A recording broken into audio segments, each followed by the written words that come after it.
اعوذ باللہ من الشیطان الرجیم، بسم اللہ الرحمن الرحیم۔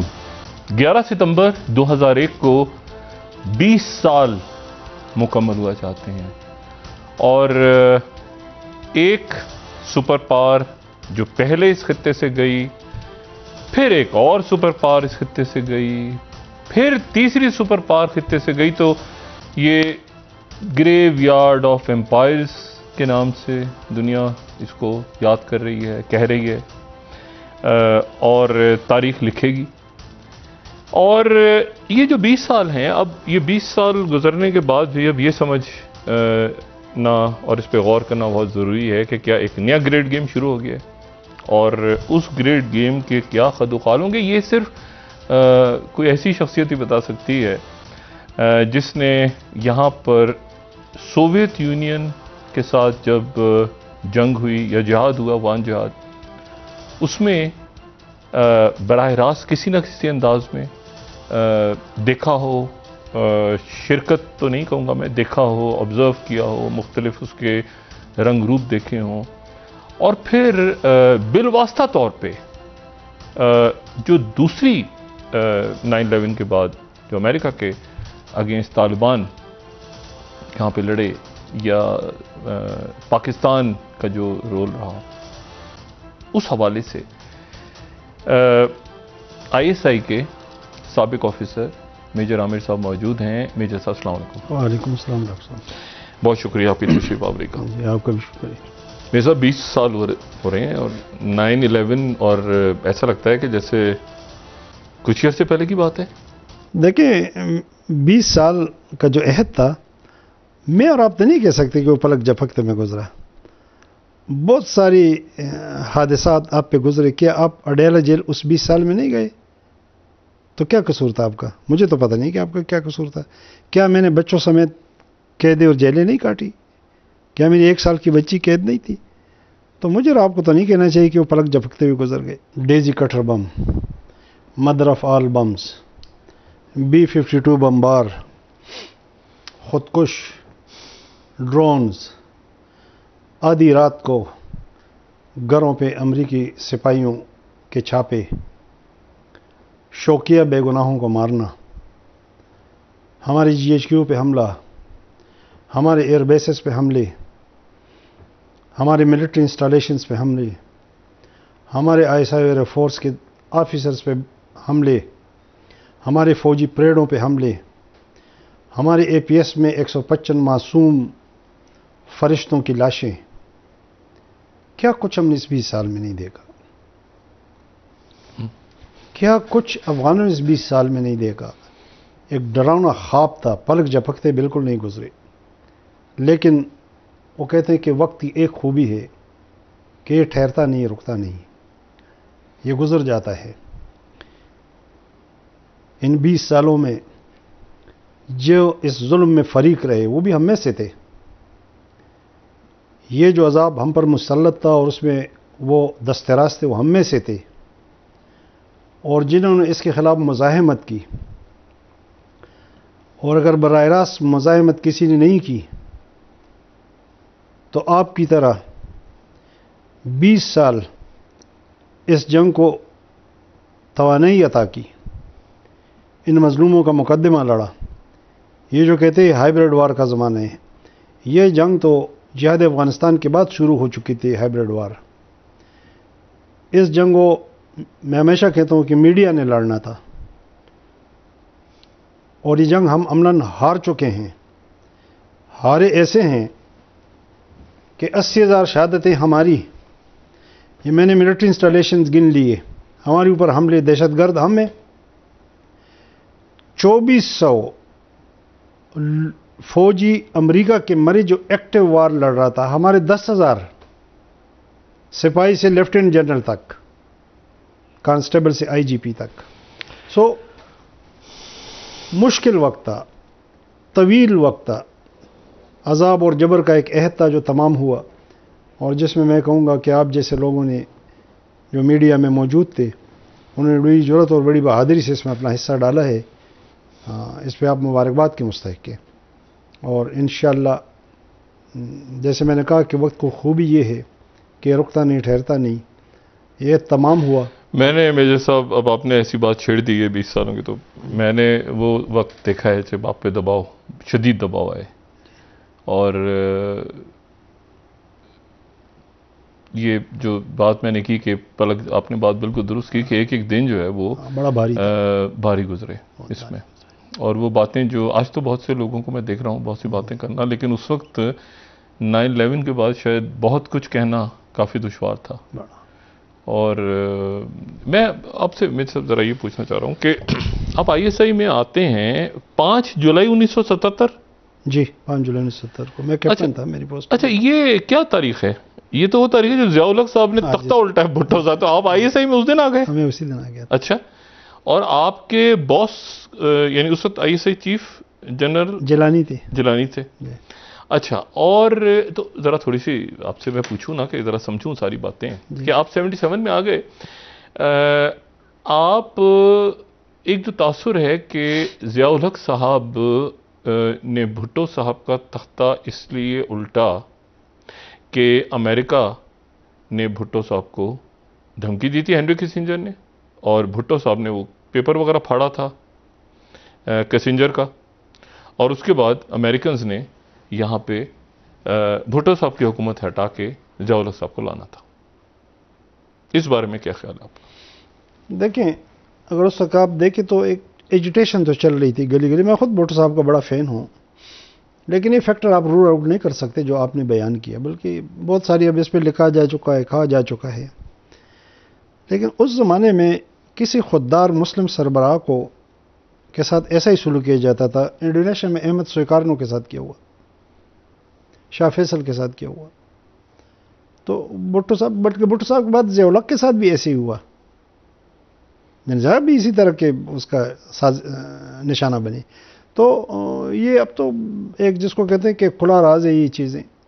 آپ کو لگتا ہے کہ اس کے پیچھے، بھٹو صاحب کو ہٹانے کے پیچھے امریکنز یا کوئی اور سپر پاور تھی؟ بالکل، ان کی ناراضگی تو تھی نا بھٹو صاحب سے. بھٹو صاحب کی، اچھا ناراضگی تو تھی. اچھا میرے صاحب، بھٹو صاحب کو پھانسی ہوتی ہے 79. اچھا، اب یہ جو پھانسی بھٹو صاحب کو ہو رہی ہے، یہ ضیاء الحق صاحب کا اپنا فیصلہ ہے یا آپ کو لگتا ہے کہ باہر سے کہیں سے؟ کیونکہ مختلف ممالک کے سربراہان تو کہہ رہے تھے کہ بھٹو صاحب کو جانے کی اجازت دی جائے، خاص طور پہ جیسے جنرل قذافی، یا سعودی عربیہ کی طرف سے بھی شاید بات ہوئی تھی یا باقی. تو یہ اپنا فیصلہ تھا یا آپ کو لگتا ہے کہ یہ بھی باہر سے کہیں سے کھا گیا؟ اگر آپ کو یاد ہے ان دنوں ولی خان نے کہا تھا کہ قبر ایک ہے اور بندے دو ہیں. اچھا، وہ ایسی کیفیت بن گئی تھی، تلخی اس حد تک دونوں کے درمیان بڑھ چکی تھی کہ کوئی کمپرومائز، کوئی ہمارے درمیان بھی کوئی اتنا بڑا آدمی نہیں تھا جو اس سانے سے ہمیں بچا سکتا تھا. اچھا، میں سمجھتا ہوں. دیکھیں، پوزیشن بھی جس میں نواز اللہ خان جیسے لوگ شامل تھے، وہ اس وقت تک جنزیہ کے ساتھ رہے جب تک بھٹو صاحب کو پھانسی نہیں ہوئی تھی. حکومت میں شامل تھے. اچھا، ابھی خاد ایکٹیو ہے، یعنی آپ کا جو مین آپ کے ذہن میں ہے ایز ISI، وہ آپ کو سمجھایا یہ جا رہا ہے کہ CIA ایشو نہیں ہے کیونکہ ہم امریکن بلاک میں ہیں. ایسے ہی ہے نا؟ اور خاد ایکٹیو ہے افغانستان میں. اور تو خاد اور افغان جہاد ابھی شروع نہیں ہوا. ابھی آپ جب آئے ہیں تو اس وقت ہیں غالباً سردار داؤد. اچھا، اور پھر نور محمد ترکی، اور پھر حفیظ اللہ امین، اور پھر ببرک کارمل، اور یہ سارے. اچھا، ان میں سے کسی شخصیت سے آپ کی کبھی ملاقات ہوئی؟ ہاں ہوئی ہے، کئی سے ہوئی. یہ کیا اس میں سردار داؤد جیسے مثال، یا آپ ملے ہوں یا پڑھا ہو آپ نے، یہ اینٹی پاکستان تھے؟ کیا تھا؟ سوویت یونین کے بالکل پپٹس تھے یا تاثر بنا ہوا تھا ان کے بارے میں؟ خاد کہاں پہ تھی؟ خاد کیسے آپریٹ کرتی تھی؟ کیونکہ وہ تنظیم اب ہے نہیں. ڈاکٹر صاحب ایسے ہوا کہ روس سے ہماری دشمنی بن چکی تھی. وہ سینٹوں کو چھوڑی، جو کمیونزم کے خلاف ایک الائنس تھا، ہم نے اس کو جوائن کر دیا تھا. لیکن دشمنی انتہا پہ تب پہنچی جب ہم نے بڑویر میں امریکیوں کو اڈا دیا، اور وہاں سے جو U-2 جاسوسی جہاز اڑا اور جس کو رشین نے گرایا، تو ہم اس زوم میں تھے کہ پائلٹ مر چکا ہے، تو ہم نے اس کو ڈسون کیا. اور غالباً پریزیڈنٹ اس وقت بین الملک دورے پہ تھے اور بھٹو صاحب قدرتی وسائل کے وزیر تھے, وزیر خارجہ ان کے ساتھ تھے. ایوب خان دورے. ہاں, تو انہوں نے بھٹو صاحب کو پیغام بھیجا کہ آپ پریس کانفرنس کریں اور اس کو ڈینائی کریں, لا تعلقی ظاہر کریں. تو بھٹو صاحب نے کراچی میں پریس کانفرنس کی اور اس واقعے سے لا تعلقی ظاہر کی. تو شام کو چونکہ گیری پائلٹ ان کے پاس تھا, ہمیں تو پتہ نہیں تھا, شام کو انہوں نے پائلٹ اس کو پروڈیوس کیا اور اس نے کہہ دیا سب کچھ. تو ہمارا جھوٹ بے نقاب ہو گیا. تو اس کے بعد یہ جو دشمنی تھی یہ بڑھتی گئی اور پھر یہاں تک ہوا کہ 70 میں انہوں نے انڈیا کے ساتھ مل کر ہمیں توڑ دیا. اگر آپ کو یاد ہے تو انہوں نے ایک پیکٹ ہوا تھا, ڈیفنس پیکٹ, رشیا اور انڈیا کے ساتھ درمیان. وہ ڈیفنس پیکٹ بیسیکلی چین کے لیے تھا کہ خبردار دور رہو اس سے. چین اس وقت آج کا چین نہیں تھا. تو ہمیں چین کے حمایت سے محروم رکھ کر پھر جو مشرقی پاکستان میں ہوا اس پہ بڑی کتابیں آئی ہیں. مودی نے خود کہا ہے کہ میں اس میں شامل تھا. نہیں, لیکن چائنا تو امریکہ کے ساتھ تھا. نہیں, چائنا امریکہ کے ساتھ نہیں تھا. چائنا کی تو ہم اس وقت امریکہ سے دوستی کر رہے تھے, آپ کو یاد نہیں, جس طرح کسنجر. بالکل, وہ تو نہیں, لیکن ویسے نہیں, اس سے پہلے 63 میں ہماری پہلی فلائٹ جب چائنا گئی, ہم نے ایئر لنک بحال کر دیا. امریکیوں نے جاپان کو کہہ دیا کہ ان کے فلائٹس بند کرو. جاپان نے ہماری فلائٹس بند کر دی تھی. اچھا, وہ اتنا سینسٹیو تھے چائنا کے بارے میں امریکی. تو یہ تو 70 میں جب یہ خان تھا, اگر آپ کو یاد ہے, تو کسنجر کو تو نئی نئی باتیں ہو رہی تھی نا تازہ. روس چائنا کو دور رکھنا چاہتا تھا ہمارے اس کانفلکٹ سے, کیونکہ مقصود تھا اس کو. بہرحال وہ توڑ دیا, مشرقی پاکستان علیحدہ کر دیا. اس کے بعد بھی ہمارے درمیان اندر علیحدگی کی تحریک پروان چلائی جا رہی تھی. پختونستان کی چل رہی تھی, گریٹر بلوچستان کی چل رہی تھی, سندھ دیش کی چل رہی تھی. ان سے متعلقہ لوگ کابل میں بیٹھے ہوئے تھے. تو وہ جنگ ہم اگر ٹھنڈا کر رہے تھے, ہم کمپرومائز کے موڈ میں تھے, لیکن پھر وہ جو کہتے ہیں نا کہ بات بہت دور نکل چکی تھی. تو اگر آپ کو یاد ہو تو پھر انہوں نے اس کام کو تیز کرنے کے لیے ظاہر شاہ کا تختہ اٹھا کے سردار داؤد کو لے آئے. سردار داؤد آتی ہی پاکستان کے خلاف ایکٹیویٹیز بڑی تیز ہو گئی اور یہاں تک ہوا کہ حیات شیرپاؤ شہید کر دیے گئے.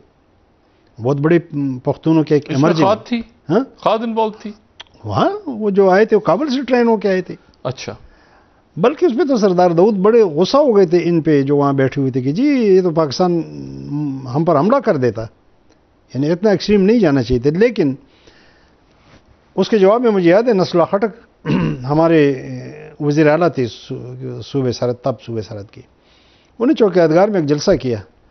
اور چونکہ اجمل خٹک صاحب بیٹھے ہوئے تھے کابل میں, تو انہوں نے ان کو مخاطب کر کے کہا کہ اجمل اگر تم خٹک ہو تو میں بھی خٹک ہوں. پھر اسی دور میں یہ احمد شاہ مسعود اور گلبدین ربانی صاحب پاکستان آئے. یہ بھٹو صاحب کا دور ہے. اس پالیسی کا معمار, کاؤنٹر انسرجنسی کا معمار بھٹو صاحب تھے. یہ کون سا سال ہے؟ یہ 70s میں حیات شیرپاؤ کی شہادت. اور یہ کابل یونیورسٹی کے اسٹوڈنٹس تھے. ہاں ٹھیک ہے, کچھ تھے, احمد شاہ میرا خیال ہے نہیں تھا. اچھا, بہرحال کاؤنٹر انسرجنسی کا پروگرام بنا. سردار داؤد 78 میں اس نے پاکستان کا دورہ کیا. وہ دورے میں شیڈول تھا لاہور, تو لاہور جانا نہیں چاہتا تھا. یہ واقعہ مجھے خود اجمل خٹک اللہ جنت دے انہوں نے سنایا. انہوں نے کہا کہ میرے ساتھ سردار داؤد نے کنسلٹ کیا, تو میں نے کہا کہ نہیں آپ لاہور ضرور جائیں. اجمل خٹک صاحب خود بھی پھر تھوڑے تھوڑے بدل چکے تھے, وہاں ان کے انٹرنل معاملات ایسے تھے. تو کہتے ہیں میں نے اس کو قائل کیا, اور جب وہ گیا اور شالیمار باغ میں اس کو جو عشائیہ دیا گیا اور بڑا راؤزنگ ویلکم, سردار داؤد جب واپس گیا تو انہوں نے وہاں میٹنگ کال کی اور اس نے کہا کہ ہمیں انڈیا کو اپنے بارڈر پہ نہیں لانا چاہیے, ہمیں یہ خیال دل سے نکال دینا چاہیے پاکستان کو توڑنے کا. یہ اس نے میٹنگ میں کہا. جب یہ ان کی سوچ بدلی تو سردار داؤد کو قتل کیا گیا. اچھا, سردار داؤد کو اس لیے قتل کر دیا گیا کہ وہ پاکستان کے قریب آیا. اور وہ اب اس ایجنڈے کو پرسو نہیں کر رہا تھا جس کے لیے اس کو لایا گیا تھا. اچھا, اور اس کی جگہ وہ دونوں خلق اور پرچے میں اکٹھے ہو گئے. اب سنیں, اس کی جگہ پہ آ گیا نور محمد ترکی. ٹھیک ہے, again anti Pakistan, communist anti Pakistan. اس کا بھی وہی وینم تھا, اسی ایجنڈا. اب یہ ایجنڈا تو وہی ہے کہ بھائی پاکستان میں اور سیپریٹزم, پاکستان کو یہ ریت جو بچا ہوا پاکستان اس کو بھی نہیں چھوڑنا ہے, یہ ہیڈ ایک ہے. اچھا, تو نور محمد ترکی کے ساتھ ویانا میں جنرل ضیاء کی میٹنگ ہوئی. اچھا, یہ خاموش میٹنگ تھی یا پبلک؟ نہیں, وہ نان الائنڈ کانفرنس میں جب گیا تھا. جب میٹنگ ہوئی وہاں پہ برف پگھلی اور دوسری میٹنگ طے ہوئی, اور جب نور محمد ترکی آئے تو اس کو قتل کر دیا گیا. حفیظ الامین. اب نور طرح کی جگہ حفیظ الامین نے لے لی with the same venom against Pakistan. ٹھیک ہے. اس کے ساتھ بھی درون خانہ روابط بحال ہوئی اور شروع ہو گئے اور بات چل پڑی.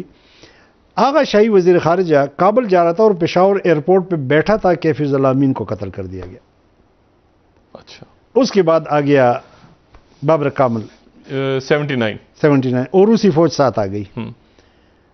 جب روسی فوج خود آئی تو آئی نے غالباً جون 79 میں جنرل ضیاء کو لکھ دیا تھا کہ روسی اب خود آ رہے ہیں. اچھا. ضیاء الحق کو پتا تھا؟ ہاں لکھ دیا تھا، اس کو بتا دیا تھا جون 79 میں. جولائی 79 میں کس کو بتایا تھا ضیاء الحق نے؟ جنرل ضیاء الحق کو. اچھا، یہ آئی ایس آئی کی رپورٹ؟ آئی ایس آئی کی رپورٹ. اچھا، جنرل ضیاء الحق نے آگے انفارم کیا تھا امریکنز کو یا کسی کو؟ سنیں، جنرل ضیاء الحق نے جولائی میں جمی کارٹر کو لکھا، امریکن پریزیڈنٹ کو. اچھا. جمی کارٹر نے کوئی جواب نہیں دیا. اچھا. اور اگر آپ کو یاد ہے ان دنوں ان کا ہیڈ ایک یوگنڈا تھا، وہاں پہ عیدی امین تھا، وہ مسلمان تھا، وہاں پہ عیسائی بھی بہت اکثریت میں کوئی 2-3% کا فرق ہے. یہ کون سا مہینہ بیان کر رہے ہیں آپ؟ یہ کوئی جولائی 79. اچھا، میں آپ کو قطع کلامی 79 میں انقلاب ایران بھی آ چکا ہے اس سے پہلے، فروری میں. ٹھیک ہے. تو امریکنز اب انوالو ہیں یوگنڈا میں، لیکن اس سے زیادہ یہ ہمارے پڑوس میں انقلاب ایران بھی آ گیا. میں اس کو سیگریگیشن میں لیتا ہوں، میں صرف پاکستان کی پوزیشن کو لیتا ہوں. ٹھیک ہے. ایران کا اس سے براہ راست کوئی تعلق ہمارے ساتھ نہیں تھا. ایران کا ایک الگ کنفلکٹ تھا. اچھا. نہیں، جب انقلاب آیا تو انقلاب ایران آپ کو توقع کر رہے تھے کہ یہ ہو رہا ہے پڑوس میں؟ ایز آئی ایس آئی دیکھ رہی تھی نا؟ نہیں، وہ تو نظر آتا جو پورا ایران گلی سڑکوں پہ نکلا ہوا تھا. شاہ ایران جو ہے، شاہ ایران اور ضیاء الحق کے تعلقات کیسے تھے؟ اچھے تھے. اچھے تھے. تو جب انقلاب آ گیا تو اتنی گرم جوشی رہی؟ شروع میں نہیں تھی. شروع میں نہیں تھی. یہ آیت اللہ خمینی اور جنرل ضیاء الحق وہ تھوڑا سا اس میں کچھ مسئلے تھے، پرابلم تھا. اچھا، لیکن بعد میں قربت ہو گئی. ٹھیک ہو گئی. ٹھیک ہو گیا. اچھا. اب آپ نے خط لکھا جولائی میں لکھا. ہوا یہ تھا کہ یوگنڈا میں عیدی امین تھا. عیدی امین ان کا ہیڈ ایک تھا امریکنز کا. اچھا. رشین عیدی امین کو سپورٹ کر رہے تھے. تو اس پہ ایک ایگریمنٹ ہوا کہ جی ٹھیک ہے، آپ اس سے ہاتھ کھینچے، افغانستان میں آپ آئیں تو ہم وہاں کچھ زیادہ آپ کا جو ہے نا مزاحمت نہیں کریں گے. یہ خاموش انڈرسٹینڈنگ تھے. جب جمی کارٹر کا بیان آیا افغانستان پہ تو بریزنیف اس وقت غالباً برلن کے دورے پہ تھا، مجھے یاد ہے، اور ایئرپورٹ پہ اس نے ایک بیان دیا تھا کہ جمی کارٹر کی لگتا ہے یہ یادداشت کھو گئی ہے، جس کی تو میرے ساتھ یہ انڈرسٹینڈنگ ہو چکی تھی. تو اسی لیے انہوں نے ہمیں کوئی جواب نہیں دیا. 79 دسمبر میں جب رشین نے فزیکلی انویٹ کیا تو ان کے جو قومی سلامتی کا مشیر تھا وہ پولش آریجن برزنسکی، بڑا مشہور سفارتکار تھا برزنسکی، وہ بھیجا پاکستان. اس کو جو بریفنگ دی گئی کہ بھائی یہ تو ان کا ہدف تو آگے ہاٹ واٹر ہے، اس کے بعد مڈل ایسٹ ہے، گلف. اور جنرل ضیاء اسی ایشو پہ بڑا اچھی بریفنگ دیتے تھے، وہ خود بڑے کلیئر تھے اس معاملے میں. تو جب بریفنگ اس نے سنی تو برزنسکی کہا کہ نہیں، آپ افغانستان میں ان کو انگیج نہ کریں، سوویت یونین سے آپ نہ لڑیں. یہ امریکنز نے کہا؟ ہاں، یہ برزنسکی نے کہا. اچھا. ہم ڈیورن لائن کو سٹرینتھن کر دیتے تاکہ فال آؤٹ نہ ہو پاکستان پہ. اچھا. تو جنرل ضیاء نے کہا کہ thank you very much for the nice advise, اور بس آپ جائیں آرام کریں، ہم ان کو انگیج بھی کر دیں گے and we will push them back also. اچھا. انویژن کی دوسری general Zia G H Q میں گئے، وہاں بریفنگ لی. انہوں نے کہا کہ اس سے زیادہ فوجی موجودہ ٹرین اور حالات کے مطابق نہیں لا سکتے، اس کو 10 سال اور چاہیے. سو اس سے پہلے کہ وہ کنڈیشن ڈیولپ کرے اور فوج لائے، let's take them on and we can take them on. یہ اس کا فیصلہ تھا. 2 سال تک یہ دور رہے، بلکہ یہ مجاہدین جو ہیں، یہ یعنی مجاہدین جو تھے، پھر یہاں سے جو بھیجنے کا فیصلہ تھا وہ جنرل ضیاء الحق کا اپنا فیصلہ تھا، امریکن آن بورڈ نہیں. مجاہدین ہم نے کوئی پاکستانی، کوئی ایلین، کوئی غیر ملکی نہیں بھیجا. نو بڈی واز ٹرینڈ فار افغان جہاد. یہ میں کلیئر کروں، وہ صرف افغانوں نے وہ جنگ لڑی. نہیں، لیکن یہاں سے پاکستان سے تو جا رہے تھے نا. پہلے وہ پاکستان آ گئے نا. پاکستان آ گئے، ٹھیک ہے. جب رشین آ گئے، ٹھیک ہے، تو انہوں نے تو زیادتیاں بھی شروع کر دی. ٹھیک ہے. انہوں نے ایسے اقدامات شروع کر دیے کہ لوگوں میں. تو جنرل ضیاء الحق نے کہا کہ یہ ہم مجاہدین کو سپورٹ کرنے کا فیصلہ ان کا اپنا تھا. اچھا. یہ انیشلی 72 گروپس تھے. ٹھیک ہے. یہ جنرل ضیاء کے حکم پر 7 پارٹی الائنس بنا. 7 پارٹی الائنس ہو گیا. اچھا. تو اس میں گلبدین حکمت یار اور احمد شاہ مسعود، صفات اللہ مجددی، یونس خالص، ٹھیک ہے، محمد نبی محمدی، آپ ان سب سے ملے ہوئے. ہاں. ان سب سے ملے سب ہوئے سے ہیں؟ اچھا یہ مجھے آپ یہ بتائیں کہ یہ جہاد شروع ہو گیا، یہ میں آپ سے تھوڑی سی بات یہ پوچھنا چاہوں گا کہ کبھی کبھی ایسا لگتا ہے کہ جیسے ابھی ایک تو کھاد کے حوالے سے آپ ذرا وضاحت فرمائیں کہ کھاد پاکستان میں صرف یعنی کوئی یہ جیسے آپ ایک دفعہ یہ بوری بازار کا نہیں وہ واقعہ بتا ہوا، رہا ہوں یہ نا، اور واقعات وہ ہو رہے بتا ہیں۔ رہا ہوں نا کہ دیکھیں نا 70s میں ادھر انسرجنسی شروع ہوگی جب آپ نے این پی کی حکومت ہم نے ختم کی، اس کی ریئیکشن میں بلوچ اور پختون بہت سارے چلے گئے، کابل چلے گئے، دھماکے شروع ہو گئے ادھر، جب آپ نے ان کے سب ایک مرد نہیں بچا تھا، سب کو بلور خاندان میں کوئی نہیں بچا تھا، ولی خان خاندان میں سب کو جیلوں میں ڈال دیا، حیدرآباد ٹریبونل بن گئے، اسفندیار ولی خان کے ناخن ادھیڑے گئے کیمپوں میں، وارسک ٹارچر کیمپ میں، سب تو ریئیکشن میں لوگ وہاں چلے گئے۔ تو ظاہر ہے جنہوں نے پاکستان کے خلاف ہتھیار اٹھانا ہے تو اس کو پاکستان کا دشمن ہی سپورٹ کرتا ہے نا، اور جب کابل سرزمین پہ بیٹھا ہو، میں اس کو سپورٹ نہیں کرتا کہ آپ کو اٹھانا چاہیے، لیکن حقیقت یہ کہ جو کچھ بھی ہوا، جب بھی ایسے واقعات ہوئے وہ ریاستی جبر کے نتیجے میں ہوئی۔ اچھا تو کھاد پھر یہاں پر ایکٹیو ہوئی، یہ ٹیررزم کی ایکٹیویٹیز، ٹیررزم کی ایکٹیویٹی اس شروع میں ہوئی۔ انڈیا کہاں، انڈیا تھا کہیں؟ انڈیا تو 48 سے افغان سرزمین کو ہمارا خلاف استعمال کر رہا تھا، دیکھیں نا، اچھا۔ میں نے کہا روس کو ہم اپنا دشمن بنا چکے تھے، انڈو سویٹ کولیبریشن تھا۔ 48 میں پرنس عبدالکریم بلوچ باغی ہو کے چلا گیا، اس کے کیمپ بنے، 60 میں شیر محمد ناری گیا، اس کے کیمپ بنے، 70s میں یعنی پختونوں بلوچوں کے بنے، 80 میں ذوالفقار کے بنے، ابھی کل تک ٹی ٹی پی اور بہار برمداغ اللہ نظر۔ اچھا یہ ہم نے تو کبھی افغان سرزمین کو استعمال نہیں بتائیں کیا۔ کہ آپ یہاں پہ میں کہتے کلام میں نے ایک دفعہ آپ کا کوئی انٹرویو کی سنا یا دیکھا تو اس میں آپ نے کچھ شخصیات کے نام شاید لیے کہ یہ شخصیات اہم عہدوں پہ موجود تھیں، بڑے عہدوں پہ، حساس عہدوں پہ ہاں شاید، اور وہ جو ہیں لیکن وہ سی آئی اے یا کھاد یا باقی ایجنسیز کے لیے کام کر رہے تھے، کوئی ایسے واقعات بھی ہیں؟ کیوں نہیں، ایوب خان کے دور میں شعیب نہیں تھا وزیر خزانہ، وہ کس کے لیے کام کرتے؟ وہ امریکیوں کے لیے، نہیں امریکیوں کے لیے یا سی آئی اے کے؟ مطلب وہ کوئی پینٹاگان سے تھرو ہے، کوئی سی آئی اے سے تھرو ہے، کوئی اسٹیٹ ڈپارٹمنٹ کے ذریعے تھرو ہے، کوئی این ایس اے سے تھرو ہے۔ تو اچھا، بنیادی بات تو یہ نا کہ آپ ان کے کارندے بن جائے کسی حد تک یا بڑی حد تک۔ نہیں ان کے تعلقات یا انفارمیشن پاس ہو رہی تھی؟ نہیں، یہ تعلقات کیا ہوتے ہیں؟ یہ تعلقات تو یہی ہوتے ہیں نا، اچھا اور آپ کو لک آفٹر کرتے ہیں، آپ کا ایک موٹو ہے، اس کو ایکسپلائٹ کرتے ہیں۔ اچھا وہ منی بھی ہو سکتی ہے، وہ وینڈکٹونس بھی ہو سکتی ہے، وہ کوئی چیز ہو سکتی ہے، لیکن بنیادی بات تو یہ کہ آپ وہ کام کر رہے ہیں جو ان کے انٹرسٹ کو سوٹ کرتا ہے۔ اچھا بھٹو صاحب کے دور میں؟ بھٹو صاحب کے دور میں رفیع رضا صاحب تھے، بھٹو صاحب کو پتا تھا، بھٹو صاحب کو پتا تھا، وہ امریکیوں کو جو بات پہنچانا چاہتے تھے وہ رفیع رضا کے سامنے کرتے تھے۔ اچھا رفیع رضا، اچھا بھٹو صاحب پتا تھا، دیکھیں بھٹو صاحب تو اسی اس کو رکھا ہوا تھا، اچھا بعض اوقات ایسی بھی ہوتا ہے۔ پھر آ گئے جنیجو صاحب، ان کا وزیر خارجہ زین نورانی، وہ رشینز کے ساتھ تھرو تھا، تھرو لیبیا۔ زین نورانی، اچھا اس لیے تو جنرل اکارڈ پہ ضیاء الحق کی مرضی کے خلاف اس نے سپائل کیا سارا سائن کر کے، وہ سپائل رہتا بہت بڑا اس کریٹیکل سٹیج پہ۔ مرزا صاحب ایک چھوٹا سا وقفہ، اور وقفے کے بعد دوبارہ حاضر ہوتے ہیں۔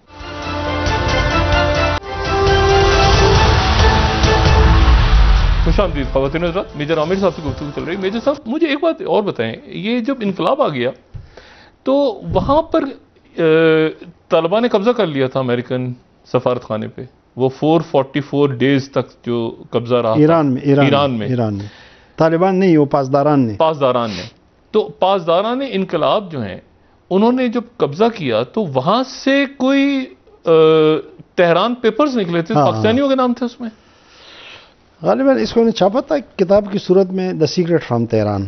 دا سیکرٹ فرام تہران، وہ کیا ایشو تھا؟ یہ پاکستان کا تو ایسے ہے، ایک آپریشن میں نے کیا تھا 88 میں، جو انڈیپینڈنٹ اسٹیٹ بنا رہی تھی سی آئی اے، کمپرائزنگ گلگت بلتستان، آزاد کشمیر اور آکوپائڈ کشمیر، اور یہ کام ہو رہا تھا دو، نمبر 1 نمبر 2 کے ذریعے جو یونیسیف میں تھے، ایک سویڈن کا تھا اور ایک امریکہ کا تھا، بیسیکلی سی آئی اے کے تھے انڈر کور۔ اس انڈیپینڈنٹ ریاست کے آبجیکٹو نمبر 1 یہ تھا کہ پاکستان اور چائنا کا زمینی رابطہ توڑ دو تاکہ یہ گوادر کل پرسوں نہ پہنچے، یہ 88 کی بات ہے۔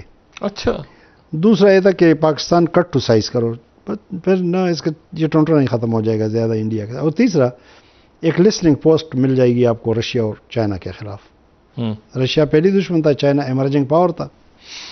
وہ ہم نے ساری چیزیں نکال لی تھی اور اس میں بڑی مدد میری کی تھی ہمارے جو کاؤنٹرز کے ڈائریکٹر تھے برگیڈیئر صغیر صاحب اور میری سی او تھے کل قریشی صاحب. بڑا اہم آپریشن تھا, بیلجیم تک اس کے وہ پھیلے ہوئے تھے.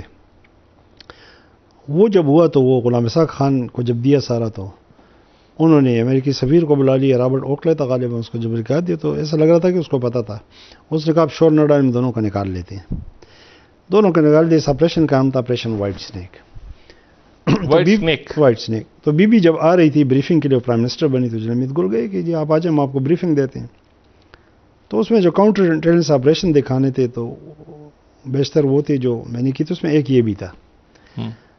تو جب جنرل صاحب اس پہ بریفنگ دینے لگے تو اقبال اخند اس وقت نیشنل سیکورٹی ایڈوائزر تھا. اقبال اخند بینظیر بھٹو صاحب کی حکومت, یہ پرانا ڈپلومیٹ تھا. ٹھیک ہے.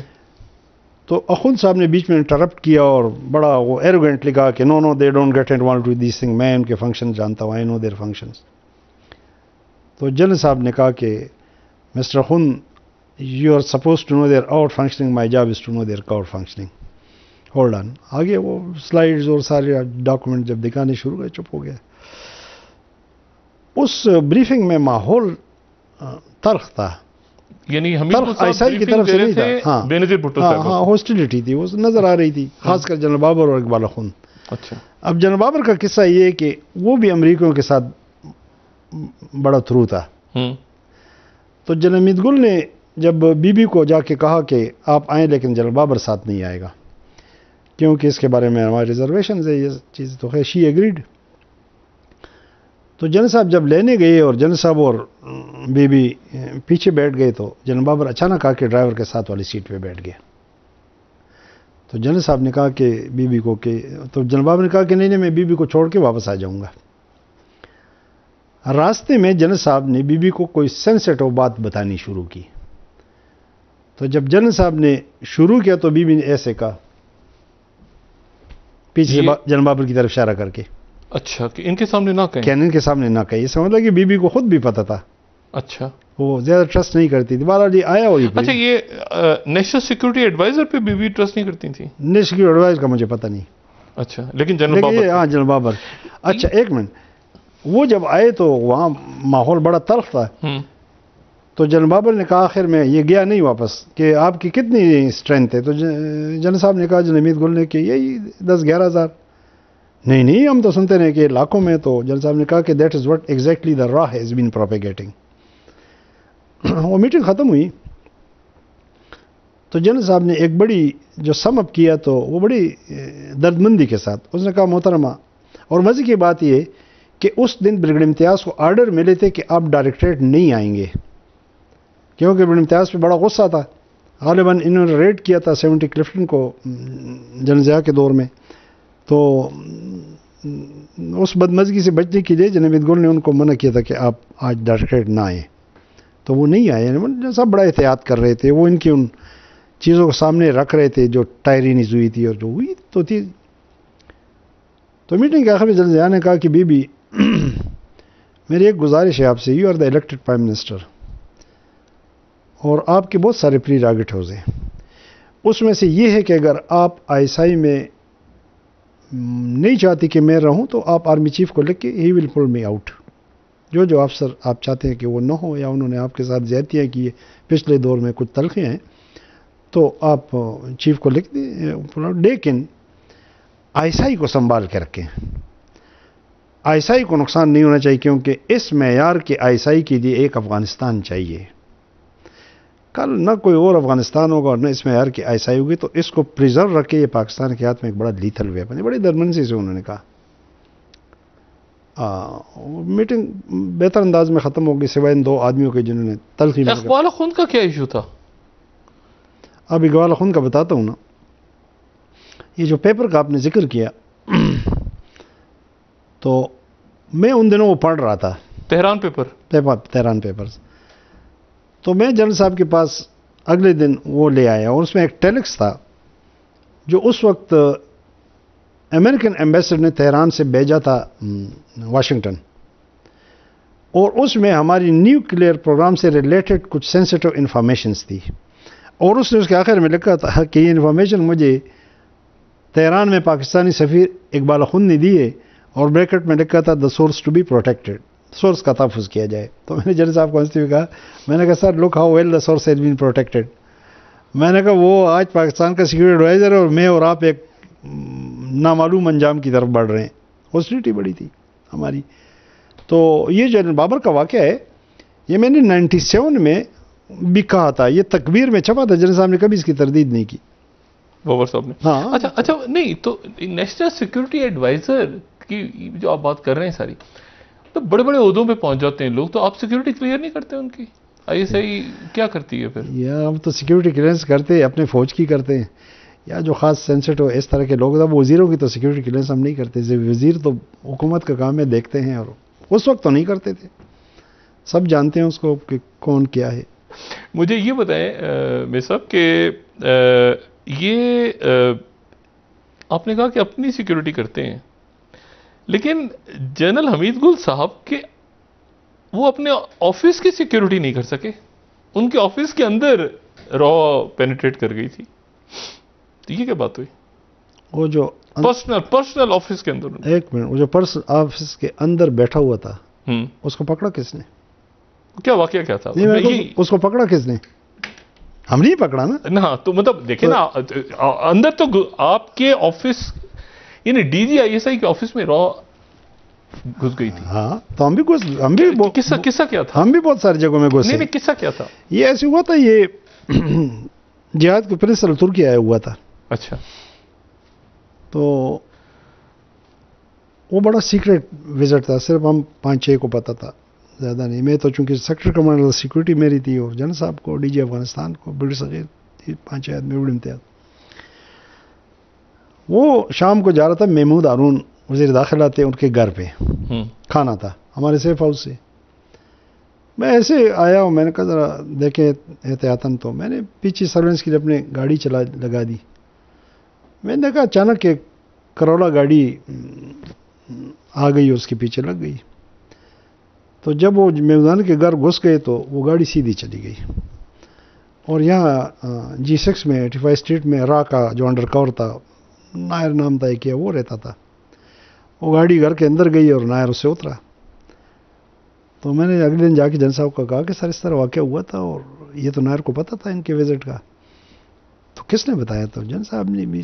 پھر پتہ چلا کہ وہ پروگرام ٹائپ ہوا تھا، اور جو ہم کنسرن لوگ تھے ہمارے درمیان ڈسٹریبیوٹ ہوتا. تو جس نے ٹائپ کیا تھا تو وہ یہاں رہتا تھا. تو پھر اس کے گھر کو میں نے خود انڈر واچ رکھا 2-3 دن. تو کوئی 5-6 دن 2 بندے آ گئے اور اس کو ملے. تو ان بندوں کو جب میں نے چیز کیا تو وہ انڈین ایمبیسی میں گھس گئے. اچھا. اور پھر اسی طرح 5-6 دن بعد دوبارہ آئے. تو پھر اس کو ہم نے پک کیا اور اس نے کنفیس کیا کہ ہاں میں تھا اسلام کے ساتھ. اچھا اس حد تک پینیٹریٹ کر جاتی. لیکن جو 2 بندے تھے جنہوں نے اس کو کنٹریٹ، اس میں سے پھر ایک کو ہم نے قابو کیا تھا. میں نے. اچھا آپ نے. اچھا. بدلہ لے لیا تھا ہم نے. اچھا کیا مطلب ہوا اس کا؟ اس کو ہم نے بنا دیا تھا اپنا. اچھا یعنی وہ پھر آپ کی طرف سے آپ کو انٹرسٹنگ واقعہ سناؤں؟ غلط انفارمیشن بھیج رہا تھا، ڈس انفارمیشن؟ نہیں وہ ہمارے ساتھ مل گیا تھا نا. اچھا ہم نے کلٹیویٹ کر دیا تھا. انڈین؟ تو اور کیا. اچھا. اور وہ واپس چلا گیا؟ وہ جب واپس جا رہا تھا تو میرا ایک کانٹیکٹ تھا. مطلب وہ رو میں چلا گیا؟ میرا ایک کانٹیکٹ تھا، وہ آپ اس کو جانتے ہیں، ابھی نام نہیں دیتا، اس پہ نہیں لیتا، آپ کو الگ پھر بتا دوں گا. اچھا. اس کی ایک یہاں پہ ایک جگہ تھی، وہاں پہ میں ان کو ملا کرتا تھا. وہ بڑا محوطن لڑکا ہے. اور وہ ایسی ہوا تھا کہ ٹائم میگزین کا ایک بیورو چیف تھا راسچ ماندرو. وہ آئی کے خلاف، جب ہمارے راستے جدا ہو گئے افغان جہاد کے بعد، وہ آئی کے خلاف کمپیننگ کر رہا تھا. اس نے انہی دنوں ایک سٹوری لکھی تھی جس کا ٹائٹل تھا کہ leakage in the arms pipeline. Time magazine میں یہ پہلی سب ورجن ایفرٹ تھی آئی کے خلاف کہ جی یہ اسلحہ ان میں بیچا اور یہ کیا اور وہ کہانیاں تھیں. تو یہ لڑکا ڈرائیور تھا میریٹ میں. مندر اس پہ بڑا اعتماد کرتا تھا. تو میں نے ایک دن اس کو بلایا. میں نے کہا یہ آدمی ہمارے ملک کے خلاف لگائے اور یہ بھی ڈھونڈتا ہے کہ ہم سکھوں کو کیا سپورٹ کریں، اسلحہ کہاں سے جا رہے. تو میں نے کہا میں اس میں انٹرسٹڈ ہوں، تو یہ آپ پہ بڑا اعتماد کرتا ہے تو میں آپ کو پیسے دوں گا اور آپ مجھے اس میں. تو اس نے کہا سر یہ ہمارے ملک کے خلاف کام کر رہے ہیں. میں نے کہا ہاں. تو اس نے کہا سر یہ ملک صرف آپ جیسے بڑے اور افسر لوگوں کا یا ہم غریبوں کا بھی ہے. میں کیوں آپ سے پیسے لوں اگر یہ میرے ملک کے خلاف کرتا رہی کہ ایسی کی تیسی، بس میں آج سے آپ کے ساتھ ہوں۔ میں نے ڈی جی کو بتا دیا، مجھے ڈی جی نے کہا کہ اس لڑکے کو ایک کار لے کے دے دو، یہ اپنی رینٹ ہے کار، اس کو پھر کار ایک میں نے اپنی دی، ایک لے کے دی، اور اس کے بڑا سیٹ کیا ہم نے، تو اسی کی جگہ پہ یہ مجھے آتا کہ ملتا تھا انڈین، اس کو میں نے کلٹیویٹ، اس کی جب پوسٹنگ آ گئی تو مجھے اس کا فون آ گیا کہ وہ فلاں آیا ہوا ہے، وہ کہتا ہے ان سے بات کراؤ۔ میں گیا تو رونے لگا، کہتا ہے مجھے مسلمان کر دو، میں واپس جانا نہیں چاہتا۔ اچھا، ہاں وہ گواہ، میں نے کہا نہیں، میں نے فکر رکھا دیا، میں نے کہا جاؤ تم، میں نے کہا پھر آ جاؤ گے، اس کی باہر کسی اور جگہ پوسٹنگ ہوئی تھی۔ اچھا، تو یہ گیم چلتی رہتی ہے۔ ایک وقفہ میجر صاحب، اور وقفے کے بعد دوبارہ ہوگا۔ بلکہ بے خواتین حضرات، میجر عامر صاحب سے گفتگو چل رہی ہے۔ میجر صاحب یہ بات میرے صاحب بتائیں کہ اب یہ امریکنز کب آئے بیچ میں؟ یعنی آپ کہہ رہے ہیں کہ ضیاء الحق صاحب امریکن 2 سال بعد، جب ہم نے جنگ شروع کیا، رشین انویژن کے 2 سال بعد۔ اچھا، وہ بھی چارلی ولسن بڑا اینٹی کمیونزم تھا، اور جو سی اے کے سربراہ تھے، آپ چارلی ولسن سے ملے؟ نہیں، میں نہیں ملا اس سے۔ اچھا، اس سے ولیم کیسی، اچھا، یہ بھی بڑا کمیونزم کا مخالف تھا، تو بس ان دونوں نے بھی پھر زیادہ سرگرمی دکھائی، لیکن کمانڈ ہم نے اپنے پاس رکھی، پیسہ ان کا تھا، اسلحہ ان کا تھا، ڈسٹریبیوٹ ہم کرتے تھے۔ مشرف والا کام نہیں تھا کہ ہم نے سی اے کے میران شاہ میں دفاتر بنائے اور وہ ریڈ کو لیڈ کرتے تھے، ہمیں پتہ ہی نہیں ہوتا تھا، نہیں، ان کو افغان مجاہدین لیڈروں سے ملنے کی بھی اجازت نہیں تھی۔ اچھا، اور this was our war, that was our war. اچھا نہیں، لیکن آپ سی آئی اے کے ساتھ ہیں، ہاں، اور کہیں سی آئی اے سے تلخی بھی ہے کسی ایشو پہ؟ نہیں، ایسا کوئی تلخی ہوتی ہے ایران کے حوالے سے یا نہیں، ایران کا اس میں بہت ساری چیزیں جو ایران پہلے سے مسئلہ اس نے کہا تھا کہ یہ جو ہمارا نیوکلیر ہے اس پہ کوئی گفتگو نہیں ہوگی۔ تو جہاد کے آخری دن میں ان کا سیکرٹری آف اسٹیٹ آیا تھا، تو اس نے کوئی نیوکلیر پہ بات کرنی شروع کی، تو جنرل ضیاء نے اسے ٹوکا اور کہا کہ excellency, we are not suppose to exceed the defined orbits. ہاں، اس پہ بات نہیں ہوگی، اس لیے تو پروگرام مکمل ہوا۔ اسی طرح ایران سے ایران پہ ہوا جب جہاد ختم ہوا۔ اچھا، ہمارے 2 چیزوں پہ اختلاف آ گئے، ایک کہ ہم افغانستان میں کنسنسس گورنمنٹ چاہتے تھے، ناٹ اسلامک گورنمنٹ، کنسنسس کہ افغانستان میں امن ہو، آپس میں نہیں، ایون نجیب کے لوگوں کو شامل کرنا چاہتے تھے۔ اچھا، کہ وہ جنرل ضیاء نے آفر بھیجی تھی، وہ اس لیے کہ وہاں امن ہو اور ہمارے ساتھ افغانستان کے تعلق سٹرین نہ ہو، افغان سرزمین ہمارا دشمن ہمارے خلاف استعمال نہ کرے، یہ تھی، اور ہمارا ایک برادرانہ تعلق ہو۔ دوسرا اختلاف ہے ایران پہ، وہ ایران میں انسرجنسی چاہتے تھے، اور اس کے لیے وہ ہوا امریکن، ہاں، کہ یہاں پہ ایک یورپین ایمبیسڈر تھا جو سی آئی کے لیے کام کر رہا تھا، اس کا جو نمبر 2 تھا وہ میرے ساتھ تھرو تھا، تو مجھے رپورٹ ملی کہ اس طرح سی آئی نے اس ایمبیسڈر کو بھیجا جنیجو کے پاس، جب پولیٹیکل گورنمنٹ بنی، وہ جنرل ضیاء الحق سے مایوس ہو چکے تھے کہ نہ یہ افغانستان پہ ڈیلیور کر رہا ہے اور نہ یہ ایران پہ ڈیلیور کر رہا ہے۔ تو جنرل ضیاء کے دور میں ایک آدمی تھا، وہ اس کا باپ شاہ کے ساتھ ساوک میں جرنیل تھا، اس کو انہوں نے یہاں پہ کلٹیویٹ بھیجا اور ہمیں کہا کہ اس کو ٹرین کرو فار انسرجنسی ان ایران۔ اس کے تودا پارٹی سے بڑے کنیکشن تھے، شاہ کے بیٹے سے، اگر آپ کو یاد ہے ان دنوں شاہ کا بیٹا اچانک ٹیلی ویژن پہ اپیئر ہوا تھا، تو اس کو جب بھیجا تو مجھے بلایا ڈی جی نے، اور اس نے کہا کہ پریزیڈنٹ کہتا ہے کہ یہ اس کے حوالے کرو کہ اس کو سبورٹ کرے، کیونکہ ہم اس وقت امریکن کو اوپن ڈیفینس نہیں چاہتے، لیکن وہ اس کو جو ہے نا وہ سپورٹ کرے کہ اپنے ارادوں سے خود باز آ جائے، ہم نہیں کرنا چاہتے ایران میں۔ تو اس کے ساتھ اس کو میں نے گھر یہاں لے کر دیا، میں اس کے ساتھ رہتا تھا، میری بڑی ایکویشن اس کے ساتھ ڈیولپ ہوئی، میں گاؤں میرے اس کو لے جاتا تھا ساتھ، میرا ایک ہی بیٹا تھا، اس کو اس طرح کندھے پہ اٹھا کے لے جاتا تھا بڑی، اور میں طریقے سے اس کو بتاتا تھا کہ امریکن جو ہے نا یہ اچھے الائز نہیں ہے، یہ بیٹریل کرتے ہیں اور یہ کرتے ہیں وہ کرتے ہیں۔ الٹیمیٹلی یہ برڈن ڈسمشن اور ترک کر کے چلا گیا۔ تو یہ 2 چیزیں تھیں جس پہ اختلاف تھا۔ جب جنیجو وزیر اعظم بنا تو انہوں نے جنیجو کو اسیس کرنا چاہا کہ کیا وہ ڈیلیور کرے گا ان دونوں چیزوں پہ، تو اس سفیر کو بھیجا، یہ جو آئے تو اس نے ایک بڑی ریڈیکولس بھیجی جج صاحب کے خلاف کی، جی اس کو تو میڈیٹرین کے بھی پتہ نہیں ہے، اس کو تو یہ بھی پتہ نہیں ہے، یہ وہ ہے۔ اس کے بعد انہوں نے جو NSA ہے دوسری بڑی ایجنسی نیشنل سیکیورٹی ایجنسی اس کا سربراہ تھا ولیم اوڈم کو بھیجا کہ جا کے خود اسیس کرو. اوڈم جب گیا اور رافیل اس کے پاس تھا جو کریش میں مارا گیا تھا جنرل ضیاء کے ساتھ, جب یہ باہر نکلے اس سے میٹنگ سے جو نیجو کے, اس کار کو ہم نے بک کیا ہوا تھا, تو اوڈم اس کو کہتا ہے رافیل کو کہ he will deliver on Afghanistan but not on Iran. اور افغانستان پہ آپ دیکھیں کہ ایک فساد شروع ہو گیا جو خاص کر زین نورانی اور جو جنیجو ایکارڈ اور جو فالٹی معاہدے اور سارا ایک بربادی شروع ہو گئی. تو پھر انہوں نے یعنی ضیاء الحق صاحب نے جنیجو کو اس لیے برطرف کیا کہ جنیجو جو ہیں وہ امریکہ کی طرف چلے گئے تھے. ہاں یہ ون آف دا فیکٹر. اچھا, کہ وہ افغان پالیسی پہ بڑا شدید ڈفرینس آیا تھا. اچھا, نہیں لیکن ڈفرینس آف اوپینین تھا یا امریکنز؟ ڈفرینس یہ تھا کہ جنرل ضیاء جو سمجھ رہا تھا وہ سمجھ رہا تھا کہ ہم نے بڑی قربانیاں دی ہے, ہم نے افغانوں نے ایک بڑی جنگ لڑی ہے, اب ہمارا الٹیمیٹ آبجیکٹو جو ہے وہ ہمیں اچیو کرنا چاہیے. اور الٹیمیٹ آبجیکٹو کیا تھا کہ ہمیں افغانستان میں سول وار ایوائڈ کرنی چاہیے, کنسنسس گورنمنٹ ہونا چاہیے, ایک سسٹم دینا چاہیے جو ہمیں بھی سوٹ کرے, ہمارے لیے ایک دوست. تو جنیوا ایکارڈ ہوا. جنیوا ایکارڈ اور اس میں یہ تھا کہ نہ سوویت یونین کو سپورٹ کرے گا نہ امریکہ کرے گا, لیکن اس کے بعد بھی مجاہدین کو سپورٹ جاری رہی. وہ کہہ رہا تھا, وہ رشینز کو بھی کہہ رہا تھا کہ آپ ٹھہر جائیں, جب آپ نے ایک فیصلہ کر دیں پرنسپل تو ٹھیک ہے, لیکن اب آپ ٹھہر جائیں کہ مل کر ہم ایک ارینجمنٹ دے دیں افغانستان کو. دیکھیں نا, وہ 72 سے آپ 7 پہ تو لے آئے تھے, لیکن نجیب اور ان کی کنفرنٹیشن چھوڑو, وہ خود آپس میں لڑ رہے تھے ساتھ کے ساتھ, جو بعد میں لڑے بھی مجاہدین. ہاں, تو جب دیکھیں اس جنگ کا کمانڈر تو جنرل ضیاء تھا نا, ہم تو ڈائریکٹلی انوالو تھے اس جنگ میں. اس جنگ کا کمانڈر تو ملا عمر تھا, اس جنگ کا کمانڈر جنرل ضیاء الحق تھا. تو جب کمانڈر کو آپ نے منظر سے ہٹا دیا تو پھر تو یہی ہونا تھا. یہ پلان ایسے تھا کہ پہلے جنیجو کو نکالو, کیونکہ جنیجو ایران پہ ڈیلیور نہیں کر رہا تھا. جنیجو کو نکالنے کے لیے ضیاء الحق کو بٹھانا ضروری تھا کہ 8ویں ترمیم استعمال کرنی تھی 58(2)B. اس کو منظر ہٹانے کے بعد ضیاء الحق کو منظر سے ہٹاؤ جو دونوں پہ ڈیلیور نہیں کر رہا تھا, تو اس کو ہٹا دیا. اس کے بعد اسپلٹ مینڈیٹ کے ساتھ PPP کو لاؤ.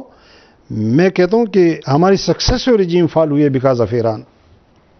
ان میں سے کسی نے نواز شریف نے ایران پہ ڈیلیور کیا, نہ بے نظیر بھٹو نے ایران پہ ڈیلیور کیا, امریکنز کو. ہاں بالکل نہیں کیا. اچھا, یہ جب چل رہا ہے افغانستان کا جہاد جو کہتے ہیں آپ, ہاں, اس کو فنڈنگ امریکنز دے رہے ہیں اور عرب ممالک دے رہے ہیں, سعودی عرب. اچھا, اب آپ کہہ رہے ہیں کہ ہم نے امریکنز کے ہاتھ میں کوئی کمانڈ ہم نے اپنے پاس رکھی, یعنی اسلحہ بھی آپ ڈسٹریبیوٹ کریں اور پیسہ بھی. بالکل. اچھا, اور اس میں اسٹنگر بھی. ہاں, جو گیم چینجر تو اسٹنگر تھے. اسٹنگر.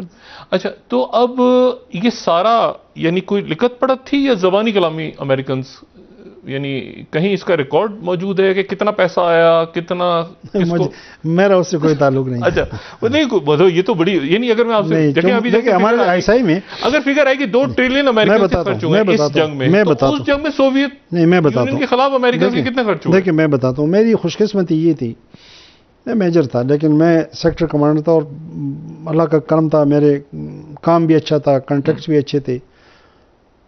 میرا بڑی امتیاز میرا امیجیٹ سینئر تھا, آپ یقین کریں آدھا دن میں اس کے دفتر میں گزارتا تھا ان کے ساتھ. میرا ڈائریکٹر کاؤنٹر تھا, the most important director brigade صغیر, باقی دن میں اس کے دفتر میں گزارتا تھا. اب بھی میرا اس طرح میرے گھر آ جاتے تھے شام کو برگیڈ صغیر, ہم ڈسکس کرتے تھے قالین میں بیٹھ کے. اس طرح میرے DGs تھے, اور پھر خاص کر جنیمید گل کہ میں ان کے بیڈ روم میں بھی جاتا تھا. وہ پتہ نہیں میرے اوپر بڑی ریلائنس تھی ان سب کی, مجھے انہوں نے بڑی شفقت دی تھی, میں آپ کو بتا نہیں سکتا. کہ آج بھی میرا ان کے ساتھ تعلق ہے, ان کے بچوں کے ساتھ بھائیوں جیسا تعلق ہے, اعجاز الحق وغیرہ سب کے ساتھ, اور میری بات کو وزن بھی دیتے تھے. کام بھی الحمدللہ ہم نے کیا. تو مجھے اس کیپیسٹی میں بہت ساری چیزوں کا میں عینی شاہد بھی ہوں اور مجھے پتہ بھی ہے. لیکن ہمارے ہاں ایک اصول ہے compartmentation and need to know basis. آپ کے ساتھ ایک ڈیسک پہ دوسرا بیٹھا ہوگا, آپ کو پتہ نہیں ہوگا کہ یہ کیا کر رہا ہے. ایک اندازہ میں آپ سے پوچھ رہا ہوں کہ جیسے امریکنز کہتے ہیں کہ ہمارے 2 یا 3 ٹریلین اس جنگ میں خرچ ہوئے, اس جنگ میں کتنے خرچ ہوئے؟ میں کوئی جواب اوائڈ نہیں کر رہا ہوں, میں ایمانداری سے آپ کو کہہ رہا ہوں کہ مجھے پتہ نہیں. اچھا ٹھیک ہے. مجھے یہ پتہ ہے کہ پیسہ ان کا آتا تھا, مجھے یہ پتہ تھا کہ ڈائریکٹریٹ میں کون ڈیل کرتا تھا, وہ بڑا محدود ہوتا تھا. ٹھیک ہے. مطلب وہ ہمیں بتانے نئی اصولوں کے خلاف تھا، پرنسپلز کے خلاف تھا. اچھا اسٹنگر جو ہیں اگر میں پیسے ڈسٹریبیوشن میں ملوث ہوتا پھر مجھے پتا ہوتا. میں سمجھ. اچھا جو اسٹنگرز ہیں وہ اسٹنگر میں جو ہیں وہ ایران بھی نکل گئے تھے کچھ ایک آدھ اسٹنگر، وہ پلین کریش کو ایسا واقعہ وہ کیا تھا؟ وہ دیکھیں امریکن نے فیوچر میں کہ جی یہ چونکہ میں نے کہا نا کہ وہ تو چاہتے تھے کہ بس فساد جاری رہے، انہیں لے لیے تھے. ISI کو بھی کہا تھا، ہماری فوج کو بھی کہا تھا، اور بھی لوگوں کو کہا تھا کہ جی یہ جو ہے نا یہ واپس لے لیں. یہ تو مشرف کے دور میں بھی ہوا تھا. اس میں ایک ملا راکٹی اگر آپ کو یاد ہے وہ بڑا انوالو تھا، تو اس کو بھی اپروچ کیا گیا تھا. تو وہ اس لیے واپس لے رہے تھے کہ شاید ان کی ڈیزائن یہ جو بعد میں ہوئے کہ بھائی ان کے خلاف استعمال نہ ہو. اچھا یہ مجھے، اور پھر اوجڑی کیمپ بھی ایک پراسرار سا واقعہ ہے، ابھی تک پراسرار ہے. کہ کیا ہوا بلاسٹ کیسے؟ ابھی تک پراسرار ہے. ابھی تک پراسرار ہے کوئی. اچھا مجھے یہ بتائیں کہ یہ اس پورے عرصے میں یہ جو تمام عرصہ چل رہا ہے جس میں افغان جہاد یا آپ کہہ رہے ہیں ہماری جنگ ہے اور ضیاء الحق صاحب کمانڈر ہیں، بنیادی طور پہ تو یہ CIA کے تھا نا، CIA نے سوویت یونین کو توڑنا تھا. یہ ہماری نہیں یہ ہمارے دونوں کے مفادات ایک ہو گئے. نہیں میں نے آپ کو ذکر کیا کہ CIA تو 2 سال بعد آئی. 2 سال بعد آئی، ٹھیک. وہ تو ڈر رہے تھے، وہ تو گھبرا رہے تھے. اچھا. اور 2 سال بھی آ کے اتنا آئی کہ بس ہمیں سپورٹ دیا. دیکھیں اس جنگ میں آپ کو اس جنگ اور اس جنگ کی تھوڑا سا بنیادی فرق بتاتا ہوں. وہ جنگ ضیاء الحق نے شروع کی، یہ جنگ ان کے ٹیلی فون کال پر شروع ہوئی. اس جنگ میں روس گھس آیا تھا، جو روس سے ہماری دشمنی تھی. میں نے کہا یہاں پہ علیحدگی کی تحریکی چلا رہا تھا، ہمیں توڑ چکا تھا. ٹھیک ہے، اس جنگ میں ایسی صورتحال نہیں تھی. اس جنگ میں تھریٹ ہمیں تھا. اس جنگ میں تو تھریٹ امریکہ کو تھا، ہمیں نہیں تھا. اس جنگ میں ایک بھی امریکی فوجی ملوث نہیں تھا، نہیں آیا تھا. اس جنگ میں تو خود ان کی پوری فوج آ گئی تھی.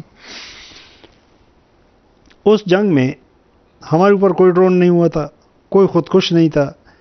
اس جنگ میں آپ دیکھیں، اس جنگ کے نتیجے میں جو افغانستان میں ٹیررزم تھی وہ ختم ہو گئی تھی. اس جنگ کے نتیجے میں ٹریننگ کیمپس بحال ہو گئے، شروع ہو گئے.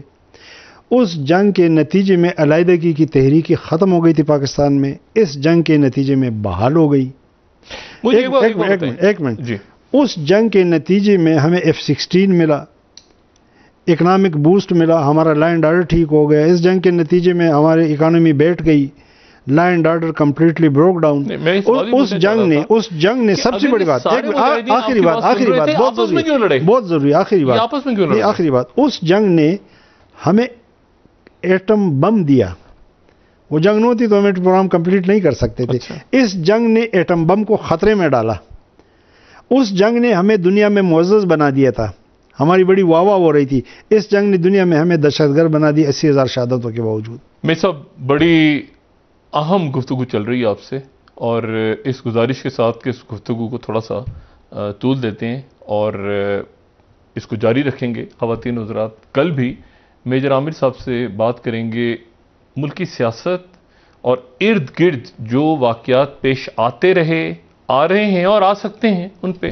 اپنا دوستوں، رشتہ داروں، گرد و نواح کے لوگوں کا سب کا خیال رکھیے گا. اللہ حافظ.